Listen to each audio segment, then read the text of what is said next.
آستین سے ماتھے پر آیا ہوا پسینہ پونچھا، جیب سے سگریٹ نکال کر سلگایا، ماچس کی تیلی نلکے کی طرف پھینکتے ہوئے چاروں طرف ایک عقابی نظر ڈالی اور بند دروازے کے پاس سے گزرتے ہوئے بولا، تم گاڑی میں بیٹھ جاؤ پچھلی سیٹ پر۔ میں آہستہ سے دروازہ کھول کر گاڑی کی طرف بڑھا اور خاموشی سے پچھلی سیٹ پر اس طرح آگے کو کھسک کر بیٹھ گیا کہ پیچھے سے میرا سر نہیں دیکھا جا سکتا تھا۔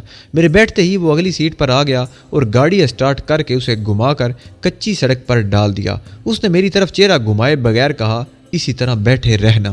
یہ پرانی گاڑی ضرور تھی مگر چلتی خوب تھی۔ کچے راستے سے نکلتے ہی گاڑی بائیں جانب گھوم گئی۔ وہ گھاس کے میدان میں سے گزر رہی تھی جو ناہموار تھا اور جہاں کوئی باقاعدہ سڑک نہیں تھی۔ گاڑی اچھل رہی تھی۔ ناہموار میدان ختم ہوا تو وہ سڑک آ گئی جو ریلوے لائن کے پہلو سے گزرتی تھی۔ موٹر کی رفتار تیز ہو گئی۔ دادا بھائی اگلی سیٹ پر بالکل بت کی طرح بیٹھا تھا۔ میں ذرا سا سر اٹھا کر سامنے والے شیشے پر نگاہ ڈالی تو مجھے اس کی سکڑی ہوئی تیز آنکھیں نظر آئیں۔ اس نے مجھے ڈانٹ کر کہا کہ میں ویسے ہی بیٹھا رہوں۔ گاڑی سڑک پر درختوں، بجلی کے کھمبوں اور ڈلانی چھتوں والے مکانوں کو پیچھے چھوڑتی بھاگی چلی جا رہی تھی۔ تقریباً آدھ گھنٹے تک اسی طرح ناہموار سڑک پر سفر کرنے کے بعد غیر ہموار میدانی علاقہ شروع ہو گیا۔ ایک جگہ کسی ندی کا چھوٹا سا پل آیا، یہاں سے ایک نسبتاً چھوٹی سڑک بائیں طرف گھوم کر نکلتی تھی۔ اپنے ایجنٹ نے گاڑی اس چھوٹی سڑک پر ڈال دی۔ وہ خاموشی سے گاڑی چلا رہا تھا۔ راستے میں اس نے مجھ سے کوئی بات نہیں کی۔ اب چھوٹے چھوٹے ٹیلوں کے نشیب و فراز شروع ہو گئے۔ ٹیلوں پر کہیں تو خشک گھاس ہی گھاس اگی ہوئی تھی، کہیں ببول کے خاردار درخت کھڑے تھے۔ دھوپ خوب چمک رہی تھی۔ گاڑی میں ٹھنڈی ہوا آ رہی تھی۔ یہ غیر آباد علاقہ تھا۔ ایک جگہ پہاڑی نالے کا پانی سڑک کے اوپر سے گزر رہا تھا۔ گاڑی چھینٹے اڑاتی اس پر سے گزر گئی۔ گاڑی اس نشیب و فراز سے نکلی تو دور مجھے کسی گھنے جنگل کا کنارہ دکھائی دیا۔ خدا جانے یہ کون سا جنگل تھا، لیکن میں جنگل کی فضاؤں سے خوب واقف تھا۔ جنگل کے ایک کونے سے پتلی سی سڑک اندر چلی جاتی تھی۔ اپنے ایجنٹ نے گاڑی کو جنگل کی اس سڑک پر ڈال دیا۔ یہاں درختوں کے ٹھنڈے سائے تھے اور طرح طرح کی گھاس، پتوں کے تر و تازہ خوشبو پھیلی ہوئی تھی۔ پتلی سی سڑک جنگل میں دائیں بائیں گھومتی آگے بڑھتی چلی جا رہی تھی۔ یہاں بانس کے بے پناہ درخت تھے۔ ان درختوں سے جنگلی بیلیں لٹک رہی تھی۔ ایک جگہ مجھے درخت کی ٹہنی پر بیٹھا مور دکھائی دیا۔ اپنی میٹھی بولیاں بول رہے تھے۔ مجھے بھوک لگنے لگی تھی۔ اچانک ایجنٹ دادا بھائی نے گاڑی دائیں طرف گھما کر بانس کے ایک گھنے درخت کے پیچھے لے جا کر کھڑی کر دی۔ اس نے انجن بند کر دیا۔ دروازہ کھول کر باہر نکلا۔ پیچھے کی طرف جا کر ڈگی کھولی۔ اس میں سے ایک تھیلا باہر نکالا اور مجھے اشارہ کیا کہ اس کے پیچھے پیچھے آؤں۔ یہاں کوئی پگڈنڈی نہیں تھی۔ اونچی گھاس تھی اور جنگلی جھاڑیاں تھیں جو جگہ جگہ سر اٹھائے کھڑی تھی۔ ہم ان کے بیچ میں سے رستہ بنانے لگے۔ ڈھلان شروع ہوئی تو ایک تیز رفتار پہاڑی نالا نظر پڑا جس کا پانی پتھروں سے ٹکرا کر اچھل رہا تھا۔ اس نالے میں سے ہم جوتوں سمیت گزر گئے۔ دوسری طرف کی ڈھلان چڑھنے کے بعد آگے ایک پھر گھاٹی آ گئی۔ یہاں پہلی بار ہمارے ایجنٹ نے رک کر منہ سے ایک پرندے کی عجیب آواز نکالی۔ پھر ہمتاً گوش ہو گیا۔ دوسری بار آواز نکالی تو فضا میں اس قسم کی ایک اور آواز سنائی دی۔ ایجنٹ نے آہستہ سے کہا، چلے آؤ۔ ہم گھاٹی پر اتر گئے۔ آگے چوڑے چوڑے پتوں والی اتنی گھنی جھاڑیاں اور بانس کے درختوں کے جھنڈ تھے کہ راستہ ملنا مشکل ہو رہا تھا، مگر دادا بھائی ایک خاص زاویے سے اس میں داخل ہو گیا۔ میں اس کے پیچھے پیچھے تھا۔ سامنے ایک غار منہ پھاڑے کھڑا تھا۔ غار کے دہانے کی جھاڑیوں میں سے ایک آدمی جس نے صرف لنگوٹ پہن رکھا تھا باہر نکل آیا۔ اس کے ہاتھ میں صرف نیزہ تھا۔ وہ کوئی جنگلی قبیلے کا آدمی لگ رہا تھا۔ اس نے اپنے ایجنٹ کو دیکھا تو پیچھے ہٹ گیا۔ اپنے ایجنٹ نے کسی عجیب و غریب زبان میں اس سے کوئی بات کی اور پھر مجھے لے کر غار میں آ گیا۔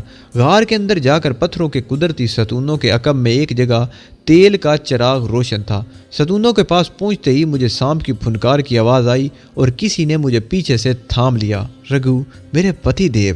چراغ کی دھیمی روشنی میں سدھا نگنی کی کیسری آنکھیں مجھے محبت بھری نگاہوں سے دیکھ رہی تھی۔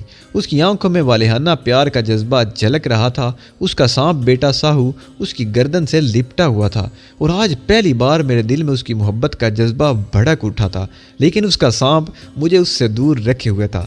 سدھا نگنی مجھے دیکھ کر بے حد خوش ہوئی تھی۔ اس نے تامل زبان میں کہا کہ وہ صرف مجھ سے ملنے کی خواہش میں اس غار میں بیٹھی تھی۔ ایجنٹ نے مجھے پنجابی زبان میں کہا، اس ڈاکو لڑکی نے میرے لیے بہت بڑی مصیبت کھڑی کر دی ہے۔ یہ 4 فوجیوں کو موت کی نیند سلا کر چاند پور چھاونی سے فرار ہوئی ہے۔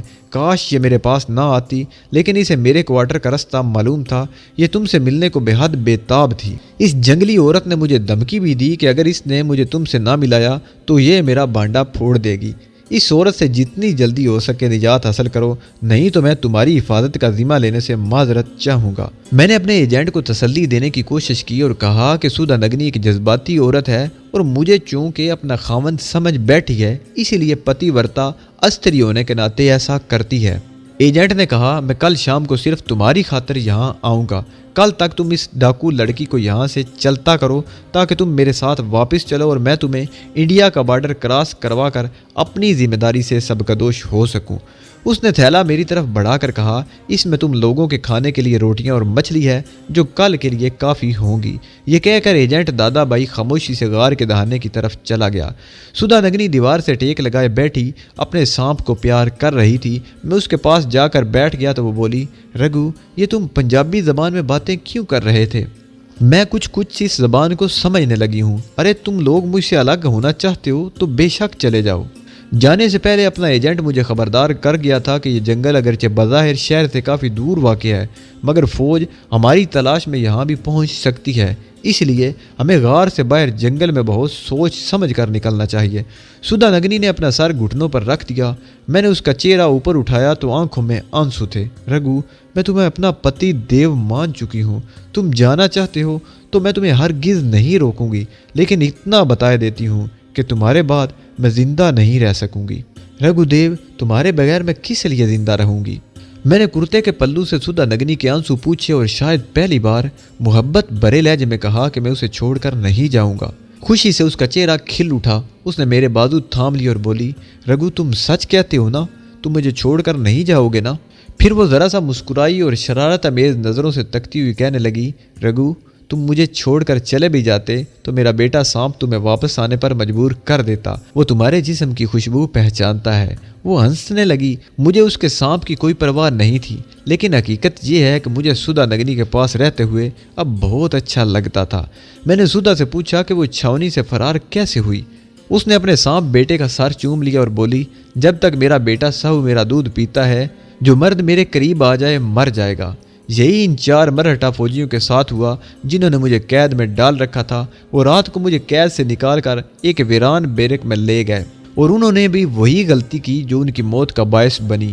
پھر میں ان کی زہر بری لاشوں کو وہی ویران بیرک میں چھوڑ کر جنگل میں نکل بھاگی اور راتوں رات تمہارے دوست کے کوارٹر میں پہنچ گئی۔ مجھے یقین تھا کہ تم پہلے سے وہاں پر موجود ہوگے مگر تم وہاں نہیں تھے۔ تمہارا دوست مجھے دیکھ کر گھبرا گیا تھا۔ پھر وہ ہلکا سا کہہ کر لگا کر بولی میں نے تمہارے دوست کو دھمکایا بھی تھا کہ اگر اس نے مجھے تم سے نہ ملایا تو میں اس کا بانڈا پھوڑ دوں گی۔ پھر وہ مجھے یہاں لے آیا۔ میں خاموشی سے سودھا کی باتیں سن رہا تھا اور دل میں سوچ رہا تھا کہ مجھے کیا کرنا چاہیے۔ میں جذبات میں آ کر مجھے سودھا کے ساتھ رہنے کا فیصلہ نہیں کرنا ہوگا۔